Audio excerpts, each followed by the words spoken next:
पुढची बातमी नागपूरमधल्या 12वी पेपरफुटी प्रकरणी पोलिसांनी आता एसआयटी गठीत केली। ग्रामीण पोलिसांची एसआयटी तपास करणार आहे। उमरेड पेपरफुटी प्रकरणात 2 जणांना अटक करण्यात आली। पेपरफुटी प्रकरणात आतापर्यंत 12 जणांना अटक करण्यात आली। किती व्याप्ती आहे या गुन्ह्याची त्या अनुषंगाने आज तपास सुरू झालेला आहे। त्याच्यामध्ये एक आरोपी अटक केलेला आहे। अतुल चौधरी असं आरोपीचं नाव आहे। त्याचा एक दिवसाचा पीसीआर सुद्धा मान्य न्यायालयाने दिलेला आहे आणि प्रायमा पीसी आता प्राथमिक चौकशीतून आम्ही जे इनपुट आहे त्यातनं आरोपीची चौकशी करतोय।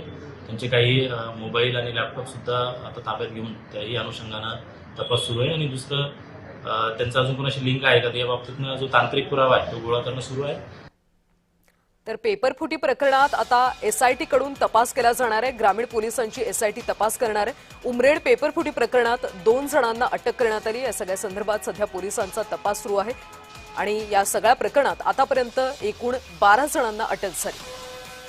नागपूरमधल्या 12वी पेपरफुटी प्रकरणी आता एसआयटी गठीत करण्यात आली।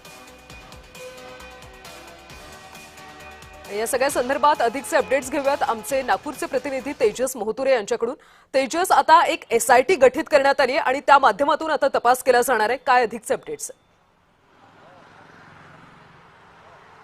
नक्कीच 12वी पेपर फुटी प्रकरणात जर बघितलं असेल त्याची व्याप्ती आता दिवसेंदिवस वाढत आहे। काल जे आहे ते नागपूर जिल्ह्यातील उमरेड येथील अतुल चौधरी जे खाजगी ट्यूशन क्लासेस आहेत त्यांना जे ते पकडलं, पोलिसांनी अटक सुद्धा करण्यात आली आणि आज सुद्धा जे आहे अशा प्रकारची माहिती आहे ते पुढे येत आहे। उपप्राचार्य असलेले जे आहे ते सतीश खर्चे यांना सुद्धा जे आहे ते चौकशीसाठी जे आहे ते पोलिसांनी ताब्यात घेतलेलं आहे। एकूणच याची व्याप्ती जर बघितलं असेल तर ज्या पद्धतीनं टार्गेट ट्यूशन क्लासेस आहे उमरेडला, याचे जेव्हा रसायनशास्त्राचे जेव्हा पेपर होतं तर पेपर जे आहे सेम टू सेम जे आहे ते प्रश्नपत्रिका असलेल्या 12वीचे पेपर होतं आणि याची चौकशी जी आहे पोलिसांनी केलेली आहे। एकूण या संपूर्ण संदर्भात जर बघितलं असेल तर उपप्राचार्य आणि सेवानिवृत्त असलेले सतीश खर्चे यांना सुद्धा जे आहे ते पोलिसांनी अटक करण्यात आली। यांच्या तपासात काय एका अर्थानं उघडते हे सुद्धा पाहणं महत्त्वाचं असणार आहे। त्यासोबत जे आहे ते ग्रामीण पोलिसांनी जे आहे ते 5 पोलिसांना घेऊन जे आहे ते एसआयटी गठीत केली आणि याची व्याप्ती जी आहे ते वाढण्याची शक्यता, त्यामुळे जे आहे तपास जे आहे ते अधिक